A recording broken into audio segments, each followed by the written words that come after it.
welcome to the SaaS Revolution Show. David Darmanin, CEO and co-founder of Hotjar. Welcome, David. Oh, thanks for having me, Alex. Great to be here. Yeah, no, good to have you back, and good to speak to you again, because it's been a while. It's been 2 years since we had you on the podcast. So for those listeners who hopefully will enjoy it and learn a lot from David on this episode, we had David on a couple of years ago where we talked about Hotjar getting to 7 million in ARR within 24 months, which is pretty incredible. And we're looking for a catch up now, not only on the podcast, and of course I haven't seen you for a couple of years. You skipped SaaStock 19 last year, but rumor is, and I regret it.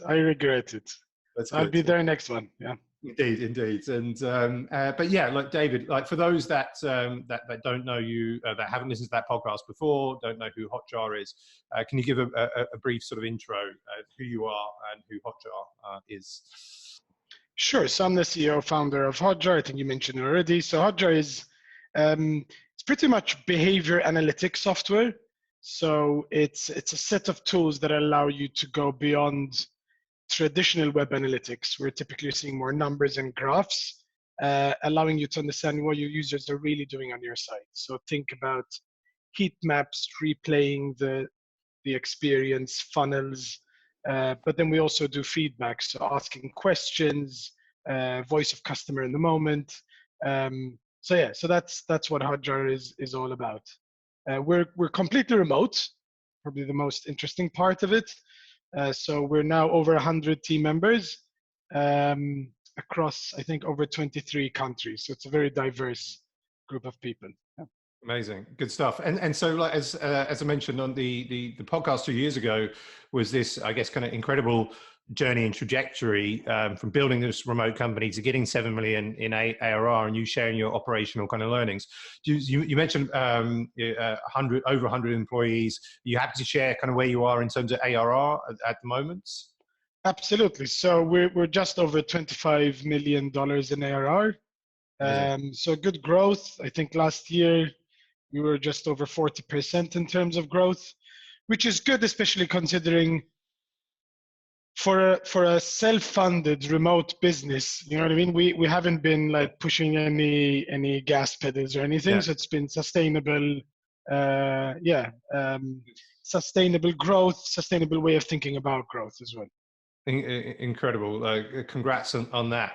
And so I guess for today, you know, want to kind of pick on, I guess, kind of that the secrets or your kind of insights into the things that you've kind of done right to get to 25 million, you know, from that 7 million in ARR within those kind of that 2 year time frame since we last had you on. Also some of the challenges that you have as a remote organization, you know, managing people, you know, co-founders, anything that we can, you know, sort of think of. Generally, I think, as we both know, is you know, founders and CEOs, like running a business is bloody difficult, and there's you know, there's never an easy day. I mean, maybe obviously some days are much better than others, but it's definitely hard work. So, you know, kind of want to. I know that you're somebody that you know, is very open and honest and kind of, you know, shares those learnings, and we appreciate that. So.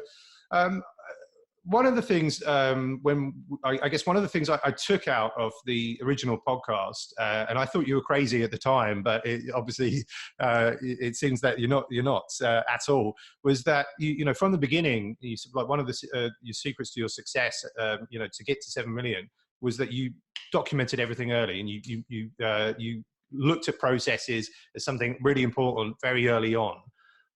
And now SaaStock, we're in our kind of 5th year. Only kind of last year we realized how important processes were as you know, become a growth stage company. So with that, do you think that was especially because you're a remote organization, or like why do you think that you sort of realized that processes were key from early on? As usually is the case, most of it is down to luck, in the sense that I worked in a company which was extremely disorganized, no process, and everything was based on, let's have a conversation and then we'll do that, and no one knows about that conversation. And then I worked with an extremely organized company that happens to be a UK company. So I'll call them our conversion rate experts because they're super organized, and they were remote. So I learned a lot from them about the importance of operations.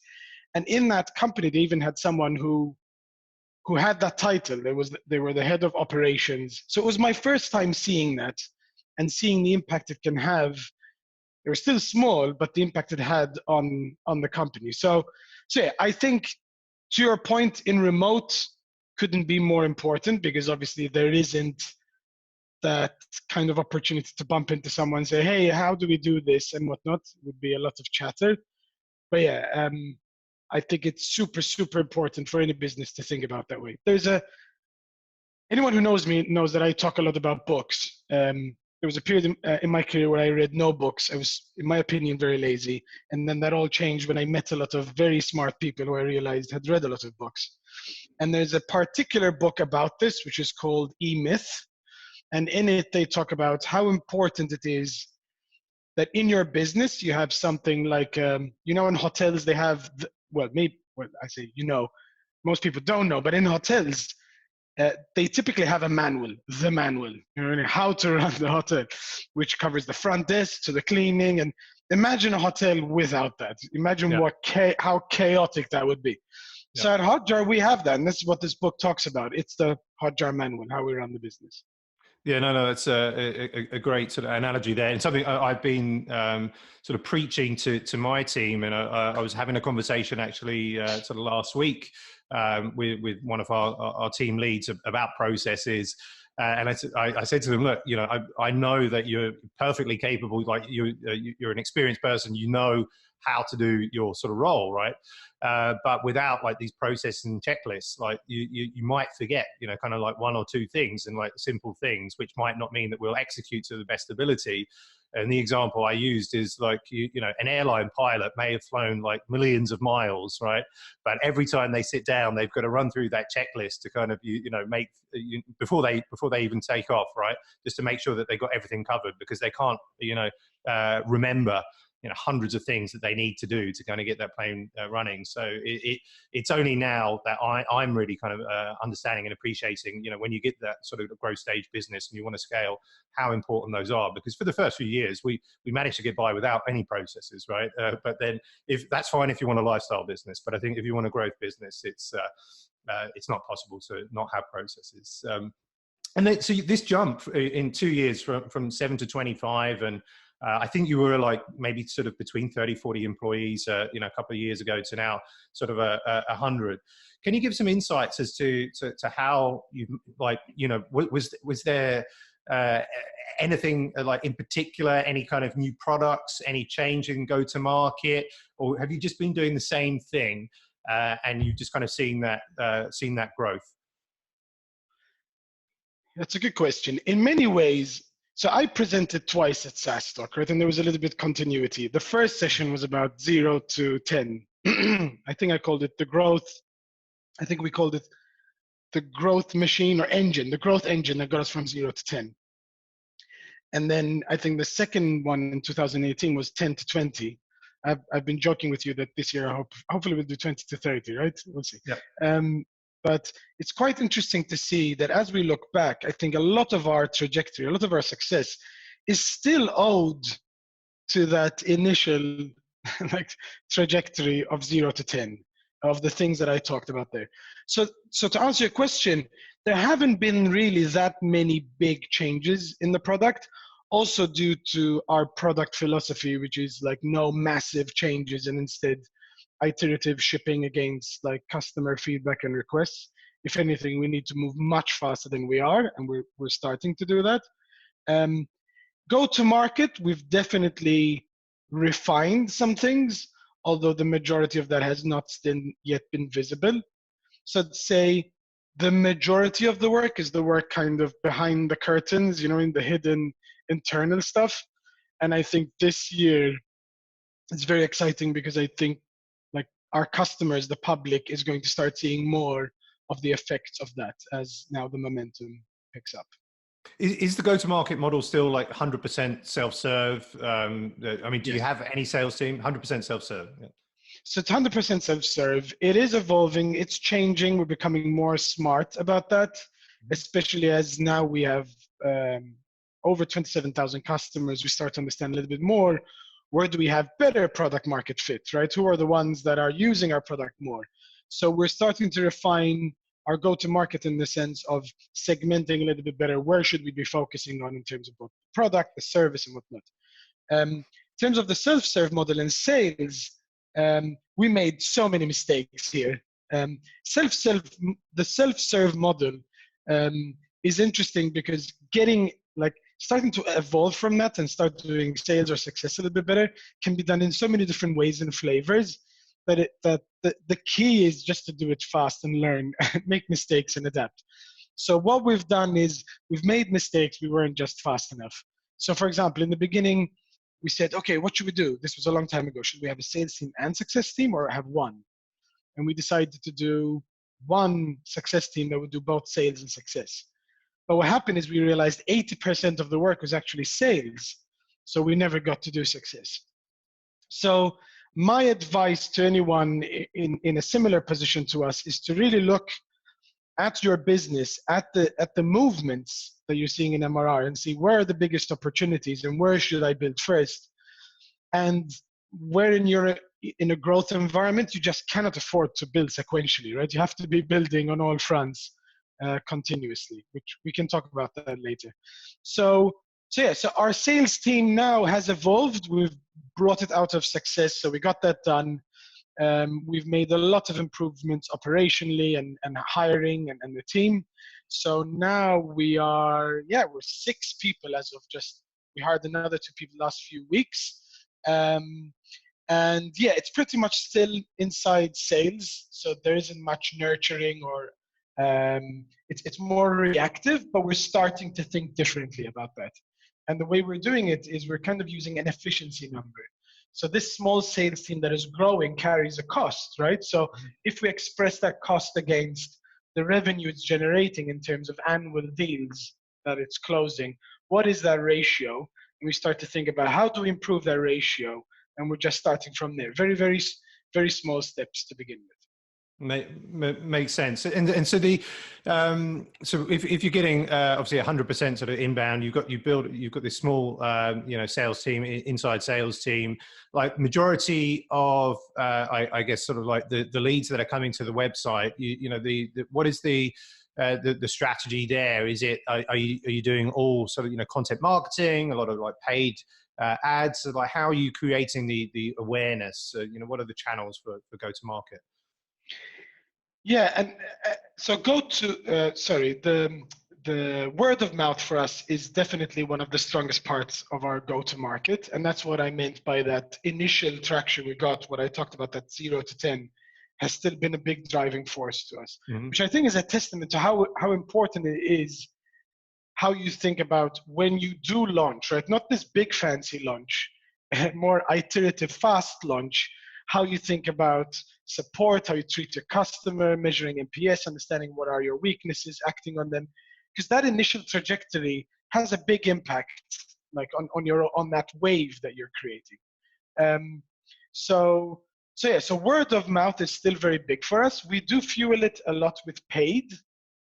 In the past, we did kind of more blanket paid, like these are the things we believe in. Since then, we're becoming much, much smarter in terms of how we do that. We've hired a lot of new members to the marketing team, in particular a new VP of marketing. Sanchar was amazing. And we're starting to think in a much smarter way how we measure attribution, what actually do these channels mean to us or not.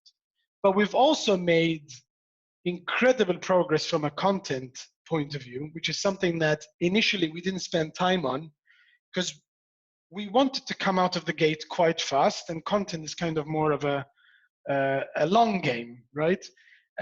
Having said that, my advice would still be try and start earlier than we did. You can't start too early with content. We also had a few hiccups, but Theo and Louis from our marketing team, they've done an amazing job turning things around. We're really focusing on creating what we call hub-style content.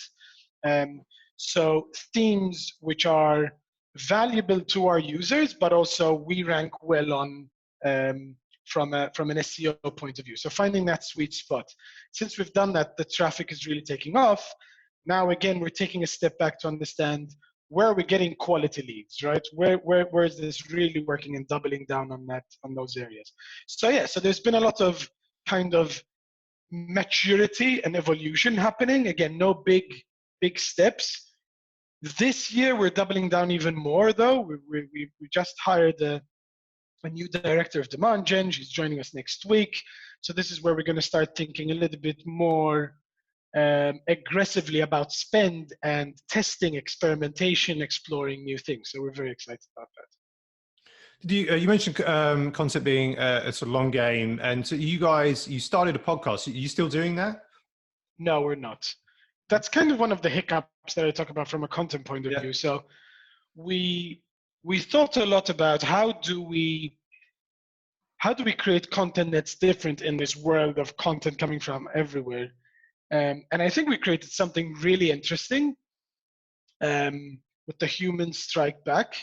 I guess the lessons that we learned there is that there was some good traction. People who heard it liked it. I think it aligned really well with who we are and what Hotjar stands for. But I think, again, you need to be very thoughtful about where are we and what are like the next steps. Like, I think with that podcast, we kind of tried to make a 10-step leap. You know what I mean? Because it's kind of more brand aligned, like the general message. So taking very valuable resources of a small team to do that at that stage, considering what we need, comparing that to the hubs of content that I talked about, very difficult to compare the two. So what we've said is we've put it on pause. It's like we've completed season 1, and then we'll revisit it later. Awesome. I guess sort of moving away from content, and then I guess sort of your role as a CEO. So if we look at like what you were doing 2 years ago, and I can't quite remember, but I could imagine as a CEO, like some of the things that you would be doing. Like what does it look like for David Darmanin sort of now? Like, you know, what is your week, and what does your day kind of look like? How are you scheduling this? And are there any changes? That's a great question, because I think since we last spoke, this has probably been at least half of the time the biggest topic of personal development for me. So I'm a practitioner, right? So I'm not technical in terms of engineering, but I'm technical. So I understand design, I understand copy. I've been a consultant, I've built design teams, I've been a designer. So the biggest challenge for me has been actually understanding what is the job of a CEO. And I've had to reinvent myself multiple times. And last year I actually burnt out. I actually had to tell the team, you know what, like, I remember it was a week where I was simultaneously trying to hire and build out the leadership team, think about culture and training for the team and whatnot, and also building out a training deck for our customers and joining a call to do a session with a customer as a test. And I just burnt out, and I realized I was spreading myself too thin. I'm quite an impatient person and want to see things happening. It's the achiever part of me, I guess. I like to get things done. And I was splitting myself across kind of individual contributor work, leadership work, and that was just not a good idea.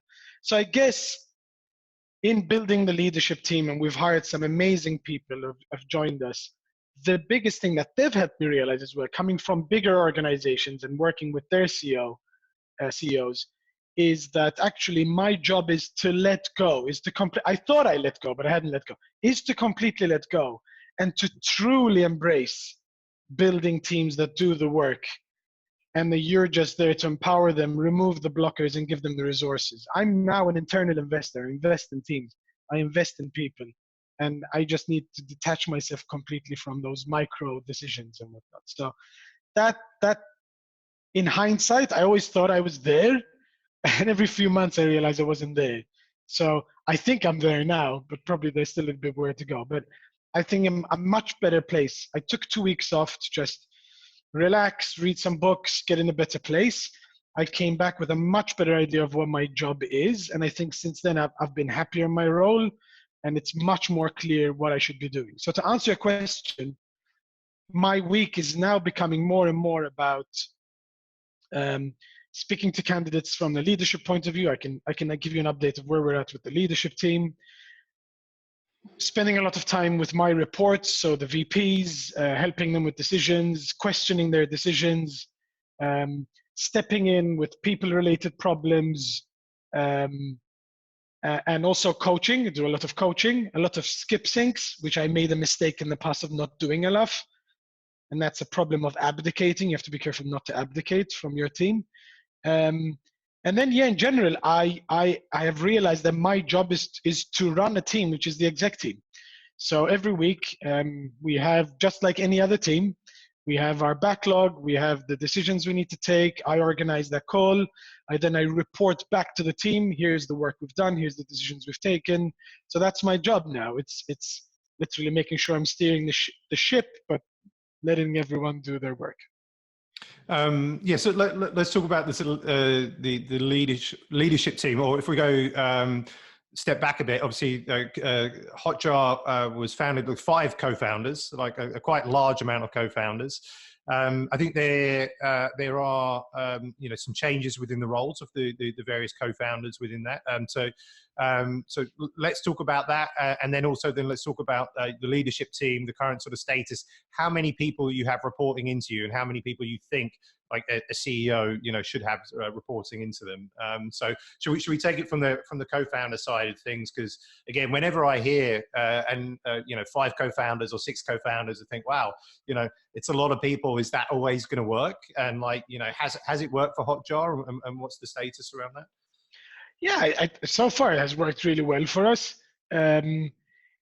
Look, in the past, I've been in startups that haven't succeeded where everyone was a C something, right? CEO, CTO, CRO, and like 6 C somethings in a room. You know what I mean? So with Hotjar, we wanted to take the complete opposite approach, which was actually to really hold back in terms of giving big titles and think of the team as a growing team. So either people grow into these roles or we hire from the outside. So we were very careful with this. However, we quickly realized that we were never happy in our previous jobs that we've had before, in terms of how seniority and promotions and stuff worked. So we really thought hard about how we wanted it to work at Hotjar, and we created this model we shared with the team where basically there's 2 tracks at Hotjar. There's a leadership track and there's a seniority track. So seniority is where you specialize, domain expertise, and you're pretty much staying as much as possible away from people management. And the leadership track is people management, but it's not detached. We hate the concept of a people manager that does only people management. Like at Hotjar, we just don't believe in it. And I think in remote, it really doesn't tend to work because the person you speak to needs to be somehow involved in your work, because if they're detached from it, it's just weird. So we've got those 2 tracks. The entry point for the leadership is what we call a team lead. Now, in most companies, a team lead is the most senior, you know what I mean, take decisions, typically maybe the cowboy or the champion or the, you know what I mean? So we've separated that. So in the team, right, at the front line, you've got the team lead that is focused on people management, creating inclusive environment, giving feedback, impact, making sure the team is working towards an objective. Whereas then there are seniors in there who are the experts, right? Those are the ones we lean on in terms of how do we build this? What is the next step, right? So this has worked really well for us. So again, I do want to be careful not to give you too long answer to this, but when it came to the co-founders, we realized that actually not all of us were meant for the leadership track, right? So the net outcome is that actually 2 of us are in leadership. 2 of us, so one is me, the CEO, the other is a director of engineering. Then we have 2 a principal designer and a principal engineer, right? And they're doing a fantastic job doing that. And then one of the co-founders is no longer active, not in a non-executive role. Okay, awesome. And the current leadership team, how does that look at Hotjar and today? Reports to me, yeah. So yeah, in my last session at SaaStock, I talked about us having leadership debt, right? And I'm very happy. Like, it's funny that I'm using these SaaStock events to look back at our progress and milestones. It's weird, right? So we're using SaaStock as benchmarks for our journey. But it's interesting because I like doing these events because I actually presented at SaaStock and I said, this is the one thing we want to tackle.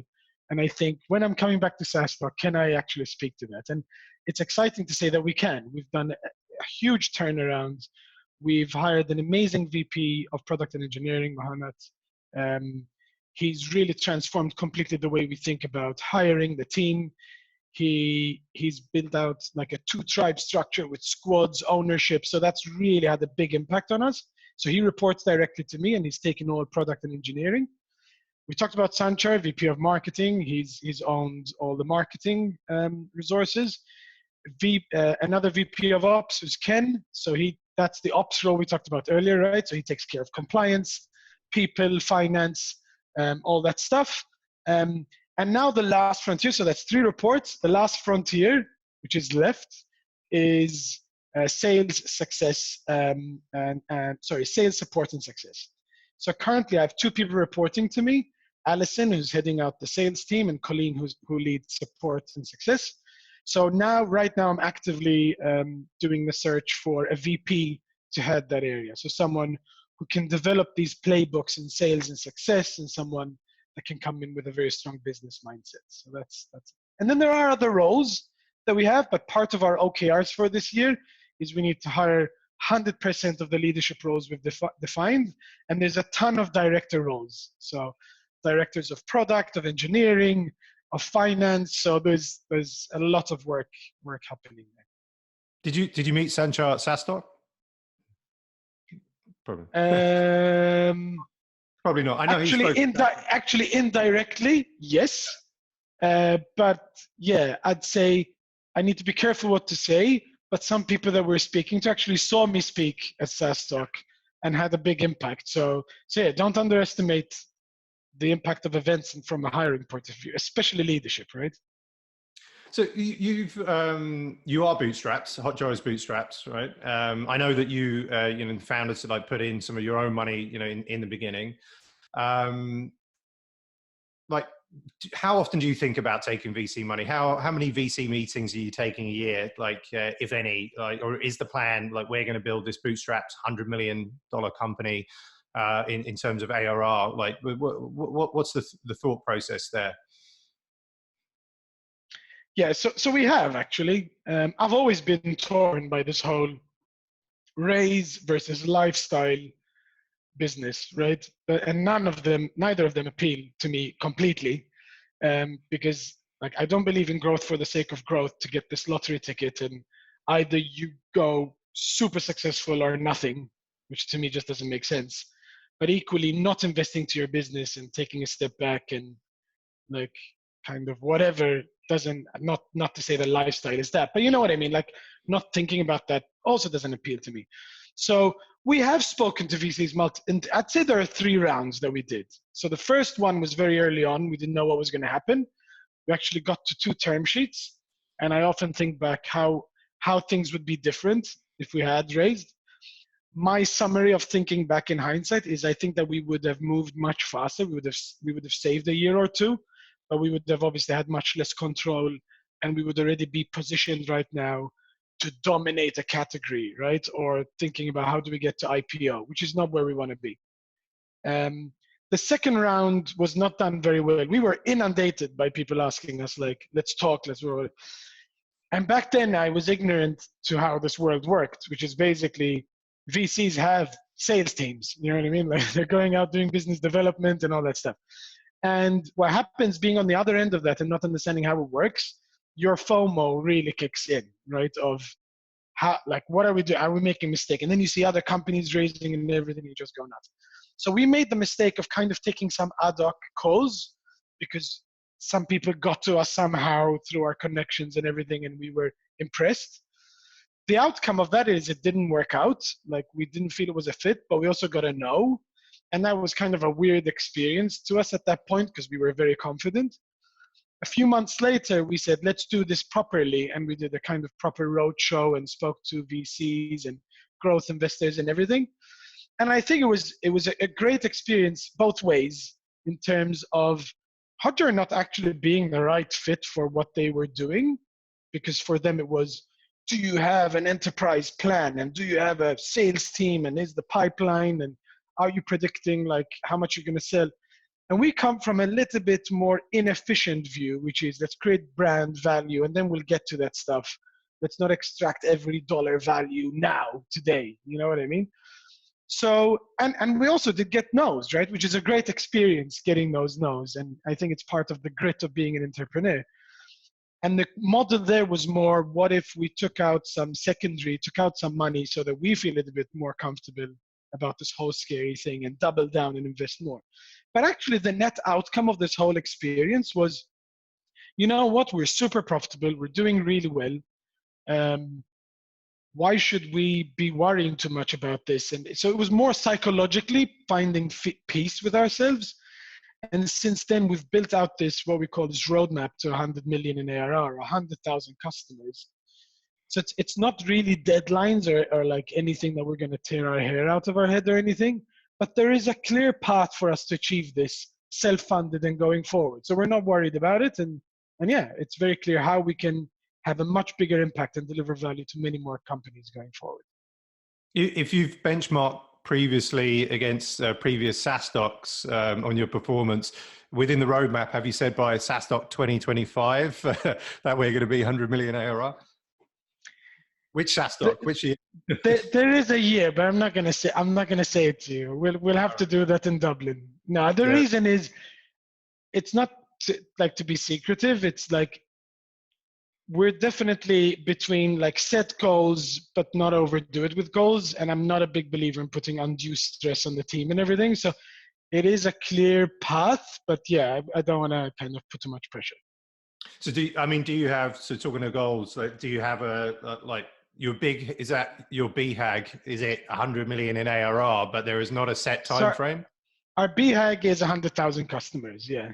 Okay. Yeah, roughly. Look, we like the numbers 1 and 0. So 100,000. Yeah. How do we get to 100,000 customers in 10 years? That's kind of roughly, but it's an arbitrary number that we chose because it kind of like makes sense. It's going to be 9 or 11 or 12.5. You know, so. Makes sense. So quickly, just the final sort of few questions. I know sort of conscious of time here. So if we look at that sort of last 2-year period, then could you, or is it easy for you to kind of distill in maybe sort of like 1 to 3 sort of the biggest challenges that you had? And then let's have a look at kind of like pick 1 to kind of 3 of the biggest wins and successes that you had. Yeah, look, I'd say the biggest challenge has definitely been, from a technical point of view, big technical challenges and a little bit of paralysis, I'd say. The second is definitely leadership, and it took us long to figure that out, but now we know because kind of we've made a lot of improvements there. And I'd say the third was just getting to grips with how operating a 80-person team versus 21 is different, especially from an alignment point of view, and just focusing on less and getting that done. So momentum, let's call it that. Okay, and the biggest wins or over the last sort of 2 years, or like the biggest ideas and things that you've implemented that have really helped you kind of kick on? I'd say on the first, like they're quite connected, the technical, the paralysis, and the leadership. So definitely hiring the right people, and we really were careful with culture fit, and it really paid off, waiting and making the right choice. That has really helped. Now there's a much clearer way of thinking about challenges, the way forward, the vision, and culturally it's much more clear, I think, to the team how we build stuff. We've lost some people in the process, but I think it's been a good losing of people both ways, because we realized since there wasn't that clarity of how we're doing things, we might have hired people that come from different backgrounds, different ways of thinking things. So now it's much more clear, this is our way, right? Which is much more iterative, tackle one challenge at a time, no big, massive projects to kind of save the future or anything. So we're trying to avoid that. I already talked through the leadership hire wins. So those have had the big impact on the company and me and the department. So doubling down on that. if there's any advice I can give to anyone out there, is make sure that you're thinking very carefully about that. And actually, there's another challenge that I'll mention, which I think is important, is under hiring in our case, because you mentioned you're bootstrapped, right? You're self-funded. We don't have kind of a board with VCs on it, right? So how do you determine how fast do you grow and whatnot, right? So this was a tricky thing for us. So we spent a lot of time thinking about how do we grow and how we do things. We've settled on a number that's really helping us, which is revenue per team member. So this gives us an idea of what's healthy growth and are we underinvesting, overinvesting, benchmarking with public companies. And it's given us a framework of how to hire. So this has really helped us realize actually we were under hiring, but it also is a good benchmark for us going forward to be careful not to overhire. So like it's a really great way for us thinking about that. So. Two final questions. So obviously, you mentioned, as I know, you're an avid reader, and you mentioned E-Myths as sort of one book that you've used and you've learned from. So currently, I guess over the last sort of few months, what are the books that you've been reading that have been helping you on your journey? So we switched to the OKR framework, which had quite a big impact on us. So Measure What Matters by John Doerr is a really good book. I actually took notes in it, summarized it, built a deck for the team. Like it was really, really effective. It had a big impact. I want to take the opportunity to mention a very interesting book that we just finished reading in a book club format within the team. It's called Better Allies by Karen Catlin. It talks about diversity and inclusion. Anyone who is a growing team, I think it's really important to read about how you can be a better ally to underrepresented groups or people who do need that type of support. It's a great book. And then not to overdo it, I'll think of one last one. I'd have to say Good Strategy, Bad Strategy. It's been a really, really good book in terms of thinking about how you think about the future and understanding what strategy is. There's a lot of misconceptions out there about strategy. It's much simpler than we think. So those three.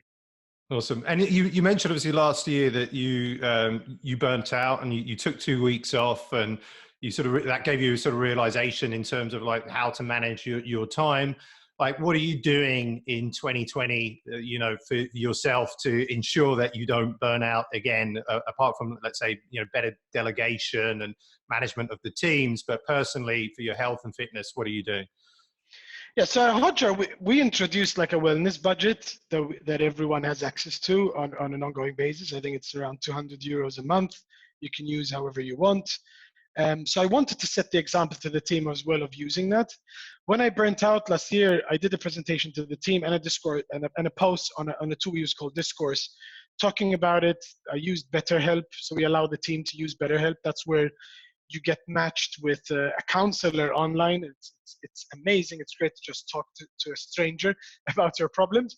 But there's another few things that I'm doing. So I've found that exercise is really important to me. I have 2 young kids. I work remote, so I use an app called Strive. I have it on my Apple TV, on my iPad, and my phone. In the morning, it's 12 minutes or 20 minutes exercise. Have a shower. It just feels like I've started the day at work. So that's been a big win. I think just having something as simple as Calm as an app. So I'm really focusing on meditation, I think, which is really important. So that's the second thing.